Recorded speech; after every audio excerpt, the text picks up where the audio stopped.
certo de que, se não acertei, ao menos esforcei-me por ser sincero reprodutor das faces essenciais do fato, sem esquecer totalmente as difíceis e severas lições da ciência do belo. Essa frase foi escrita pelo autor de uma das obras mais emblemáticas da pintura brasileira, Pedro Américo, a respeito da icônica obra O Grito da Independência, ou O Brado do Ipiranga, ou, se vocês preferirem, Independência ou Morte, a grandiosa obra que está no Museu Paulista, conhecido mais como Museu do Ipiranga, que estará aberto ao público, se tudo correr bem, no início de 2022, para as comemorações dos 200 anos da independência do Brasil. Essa frase está nesse pequeno livro aqui, que se chama O Brado do Ipiranga. É um livro que conta justamente a história dessa obra e foi editado pela Edusp com o apoio do Museu Paulista, o Museu do Ipiranga. Aqui é contada a história da fatura da obra, da pesquisa, da encomenda, dos problemas que aconteceram e do final glorioso que Pedro Américo teve ao mostrar essa obra para o público. Mas o que eu vou contar aqui hoje é a minha história sobre a obra Independência ou Morte. Em 2017, eu recebi um telefonema de um possível cliente que gostaria de ter uma cópia de uma das obras que representasse a história da pintura no Brasil. E me pediu alguma sugestão. Então, depois de conversarmos sobre algumas possibilidades, nós chegamos à definição de que eu faria uma cópia do Grito do Ipiranga, na proporção de metade da obra original. A obra original mede 4 metros por 8 e eu fiz essa reprodução no tamanho de 2 metros por 4. Quando a proposta me foi feita, eu pensei logo nas minhas excursões de criança que as escolas faziam para o Museu Paulista. Eu olhava aquela tela e imaginava, puxa, como alguém pode conseguir fazer uma obra com tanta beleza, com tanta magnitude, com tanta ciência do seu ofício. E no mesmo momento, quando essa proposta me chegou, eu pensei, será que é possível? Será que eu sou capaz? Certamente, se eu conseguir um resultado convincente, vai ser um dos maiores desafios da minha carreira. E a primeira coisa que eu fiz foi pesquisar um pouco sobre a obra. E quando eu me deparei com a tela, numa imagem da internet, eu tive que contar a quantidade de figuras e animais que tem na obra. Bom, cavalos tem mais de 20, acho que são 25, 26 cavalos. Tem mais de 40 figuras. Então isso também já entra num processo que é o processo de planejamento da obra, até mesmo de precificação de uma encomenda desse porte. Mas eu aceitei a encomenda, comecei imediatamente os preparativos da obra. No início do planejamento, eu precisava ter acesso à obra original. E na época que eu fiz esse trabalho, o Museu Paulista estava fechado já, esperando o aval para início das obras de restauração. Mas eu consegui uma autorização especial para fazer um registro fotográfico. E eu estive lá numa tarde chuvosa. Foi um momento muito especial. Primeiro porque eu estava em frente àquela obra magnífica do Pedro Américo, depois de muitos anos. E segundo porque eu estava sozinho, a sala estava toda disponível para mim. tinha apenas um segurança e um dos professores da USP que me acompanhava, e eu tive total liberdade de fazer o registro fotográfico. Passei mais ou menos 3 horas no museu, fiz mais de 300 imagens, desde imagens ampliadas e da obra completa, até pequenos detalhes. O mais difícil foi chegar na parte de cima da tela, porque se a tela tem 4 metros, você conta ainda a distância do início dela, do piso, até chegar lá em cima.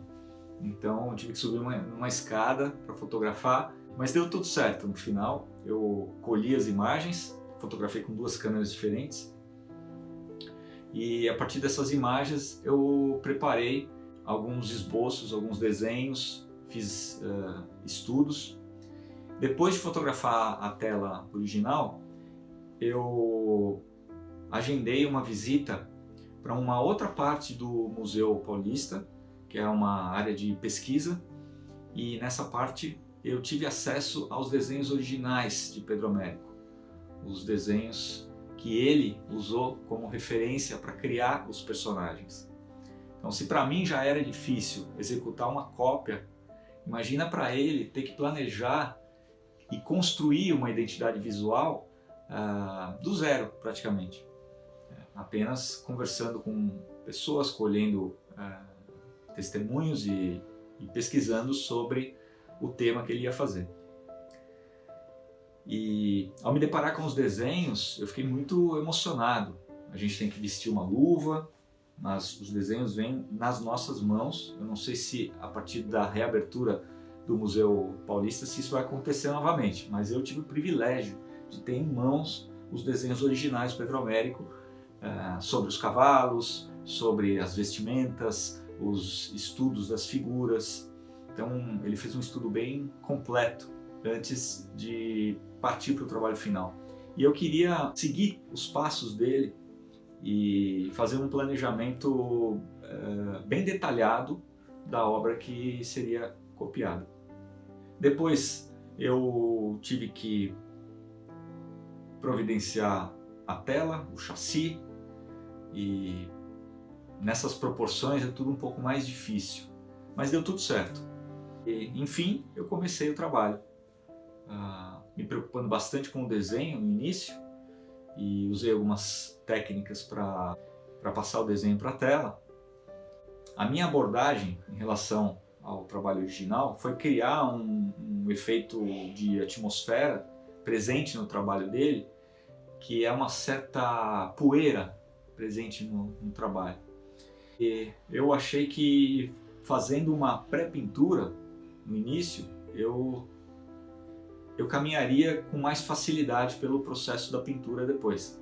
E foi isso que eu fiz. Preparei uma base de terra, de tons terrosos, criei toda a pintura monocromática, resolvendo questões importantes de valores, de tonalização, de luz e sombra. A partir desse momento eu me senti mais confiante, porque o trabalho na fase monocromática ele já estava resolvido talvez mais da metade. E analisando a obra original do Pedro Américo, eu percebo que a pintura dele não é uma pintura gorda, não tem muita quantidade de tinta, a não ser nos empastos, nas luzes. Então eu pude caminhar também nessa fase da colorização da pintura de uma forma que eu não precisasse perder o que eu já tinha conquistado na fase de pré-pintura. Um trabalho dessas proporções, dessa magnitude e dessa quantidade de detalhes, ele precisa de uma coisa essencial, que é ritmo de pintura. Então eu me propus em trabalhar constantemente, de forma ininterrupta, e eu pintava aproximadamente entre 8 e 10 horas por dia, com vários intervalos de descanso, mas eu tinha essa ideia de que esse trabalho só sairia se eu me dedicasse quase que exclusivamente para ele e criasse um ritmo de trabalho. E foi isso que aconteceu. No início, a gente pensa que não vai acabar nunca. E depois, os dias vão se somando e a pintura começa a evoluir e você acaba percebendo que é tudo uma questão de tempo, de dedicação, de atenção, e foi isso que eu fiz. O trabalho levou aproximadamente 90 dias. Acredito que eu tenha conseguido um resultado compatível com as minhas expectativas, com as minhas possibilidades técnicas, sem querer me comparar ao mestre, ao gênio da pintura Pedro Américo, talvez o maior pintor que o Brasil já teve. Uma das coisas mais legais de realizar um trabalho dessas proporções é que, junto com o desafio técnico, que foi sem dúvida o maior da minha carreira, vem uma parte importante que é a parte de pesquisa, de você conhecer mais sobre o artista, conhecer mais sobre a obra, buscar informações e conversar com pessoas que conhecem sobre a obra e sobre o artista. E isso foi primordial para o sucesso da encomenda. Quando eu mostrei o trabalho para o cliente, ele se emocionou, disse que tinha superado as expectativas, que estaria num lugar de honra da casa dele. Foi uma encomenda particular. E é importante que nós, artistas, nos deparemos em alguns momentos da nossa carreira com desafios que, num primeiro momento, parecem ser quase impossíveis de serem feitos. Mas é nesse momento que a gente percebe que essas são as verdadeiras obras que nos ensinam e que vão ficar para a posteridade, que vão fazer com que o nosso currículo fique mais denso.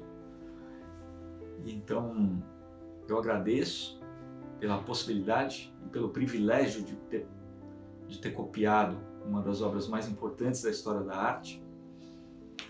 E isso me preparou para outros desafios que eu vou contar para vocês em outros vídeos futuros. Uma das curiosidades sobre esse trabalho é como nós fizemos para colocar o trabalho no chassi, para transportar a obra até a casa do cliente e depois como colocar na moldura, porque o cliente exigia uma moldura que estaria de acordo com o peso da obra. Então a solução encontrada foi de montar tanto o chassi quanto a moldura dentro da casa do cliente.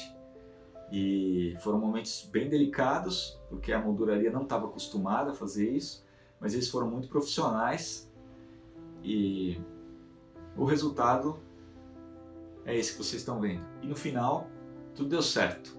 A obra foi emoldurada, esticada, pendurada e satisfazendo a contemplação do cliente.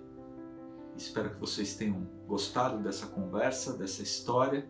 Para mim é uma história importantíssima da minha carreira e que vocês apreciem as imagens que eu separei para vocês assistirem a respeito desse desafio.